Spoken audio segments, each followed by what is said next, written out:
Hello, Capricorn. Let me just recenter here. I should recenter before I start pressing the record button, but I was just kind of got up and had to do a little running around in between these reads. And so I'm just taking a little breather.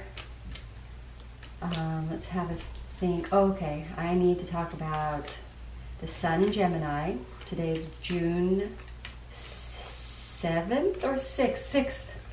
Sun in Gemini, we just had a full moon in Sagittarius, which would have revealed the need for expansion in your life in some way, would have revealed a hidden desire or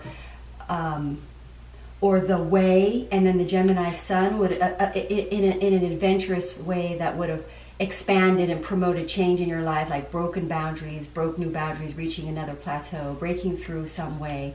That's what Sagittarius is represented by Jupiter.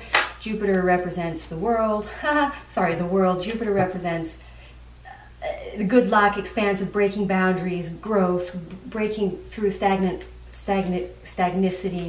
adventurous, travel, philosophy. Philosophy always breaks the current thinking, opens up to a new thinking. So in some way, the Sagittarius full moon would have wakened you up to something, or a form of adventure, or some sort of expansive breakthrough in your life. And then the Gemini clarity coming in, involving communication, strategizing, implementing the adventure. All right, let's have a look for Capricorn. What the tarot, any messages of hope for the Capricorn. I also do workshops if anybody's interested. We have the Nine of Swords at the bottom. I do workshops on Wednesdays. If you're interested in finding out about them, email me. I teach divination. I think it's so important. I use it in my life constantly for pretty much everything.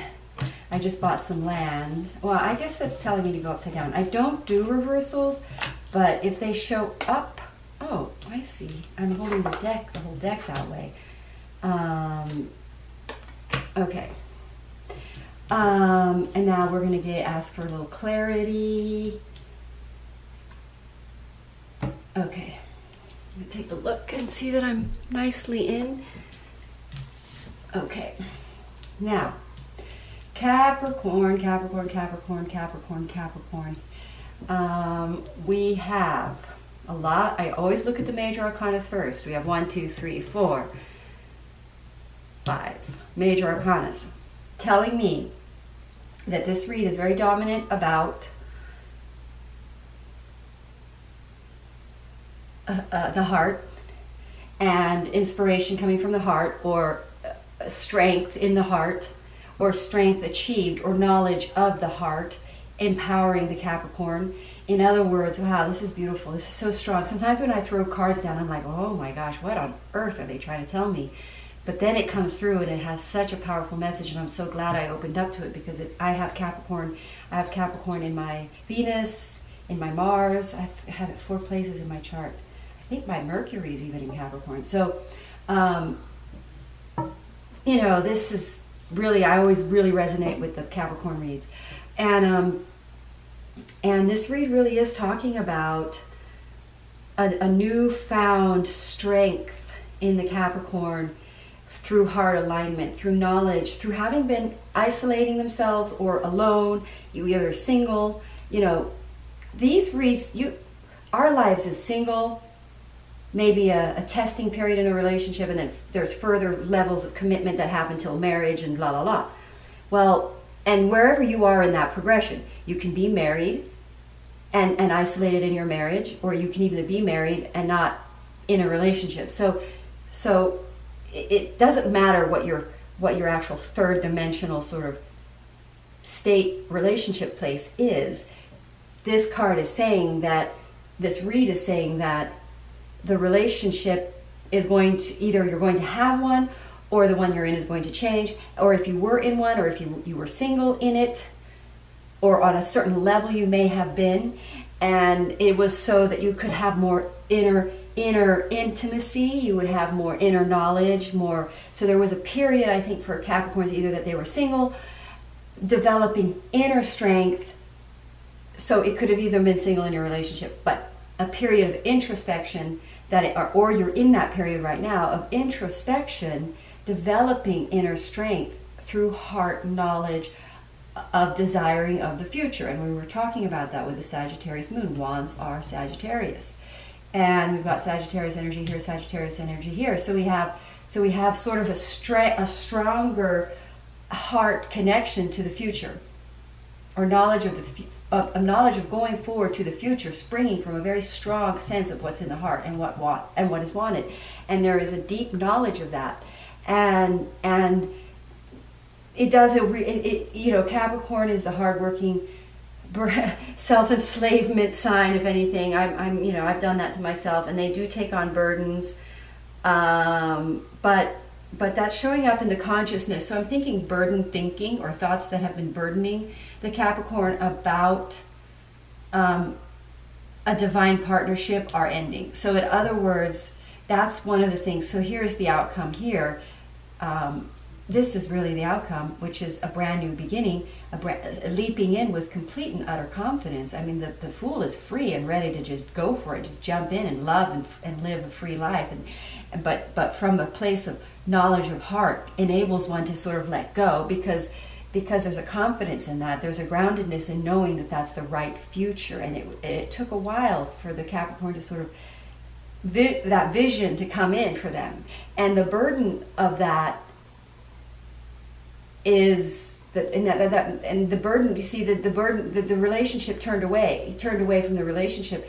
So that was a burden on the relationship, but that is ending and putting the relationship in a fresh new level of freshness, new inspired excitement, because we get the Ace of Wands. I'm going to hold that up. See how the Ace of Wands, this landed in the divine section of my read, and how the Ace of Wands has a hand which to me represents the divine or the higher energies coming through. And then we have beautiful country and land. So we have this sort of inspirational new birth, new growth, and there's new budding on the wand. And it can be an erection, the male erection, but that's symbolic of new life, new growth. And then this is figuring stuff out. So Capricorns are figured out their true heart, and they figured out that their best future is heart motivated, which they then discovered and developed a clarity through introspection.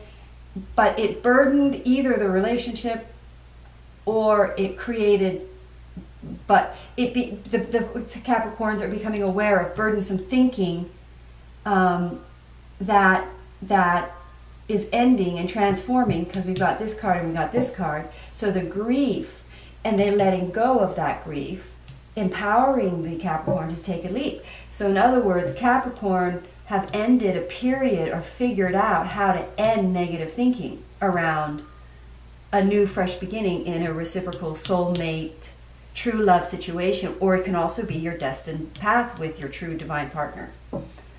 Let me think. And there's a certain amount of releasing and letting go, right? We've got the Hangman, which is all about that.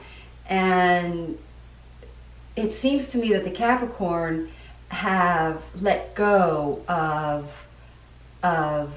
obviously the Nine of Swords, because that's right next to it. And then I'm sent over here to the Ten of Swords.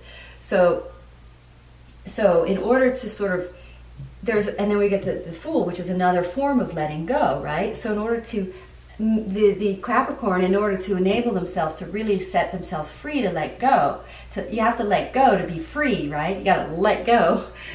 The Hangman represents that. They're letting go of the thinking and the negativity that burdens them and weighs them down, and they've discovered that. They've discovered that they really are the creator of their experience through fearful thinking, and that has burdened their relationships. And because of that release, it's giving the Capricorn a fresh, new, re-inspired. I mean, your sex life, if you're in a relationship, I'm going to say your sex life is going to reignite. And if you're not, you're about to have one, and you're going to jump in for it because you're in your power. You're not going to have fearful thinking around it. You're not, and that's what happened, I think, in the Sagittarius full moon. I think it killed a lot of fearful thinking that was holding people back. Because in all my reads that I've done, there's kind of a repeat message of fearful thinking, that releasing of fearful thinking of some form. Like here we have release of negative, of fear, of strifeful thinking. There's a shift into being in power, which which is stemming from a truer knowledge of heart, the power and the strength of the heart, the knowledge. So the Capricorn has become very empowered and very strengthened by a deeper knowledge, deeper connection of the heart, knowing that that's the structure from which to found a future and to take on the burdensome of ending the negativities around divine partnerships and reigniting a new balanced situation and leaping in, raising things to a higher frequency, more in your power, letting go of the negative thinking. Just saw the clock. 4:14. It's my twin's birthday. I just saw that. Okay. All right, so let's pull a card for Capricorn. I have a timer going so I don't go over 15 minutes. So, ooh, intuition. All right, let's see. It says, you have a clear vision of things to come. Isn't that great? That is the Three of Swords. And your wisdom has been guiding you. Continue to use the light's a bit weak here. That sense of the future to direct your current path. Trust your instinct and share the divine message from your heart strength with those concerned. Be open to needed changes. Wow, I think that means that the Capricorn has really shifted to solid knowledge of the heart, following their intuition, taking strong, bold movement forwards to their true heart-based future that empowers them way more, releasing negativity around the ideas involved in relationships, reigniting that, raising the frequency, enabling, trusting the heart, trusting the divine relationship reigniting. Beautiful, Capricorn. Thank you so much. I hope this read was clarifying for you and restores your faith and hope in your divine partnerships and in your true destined, divine supported path. Thank you. Namaste.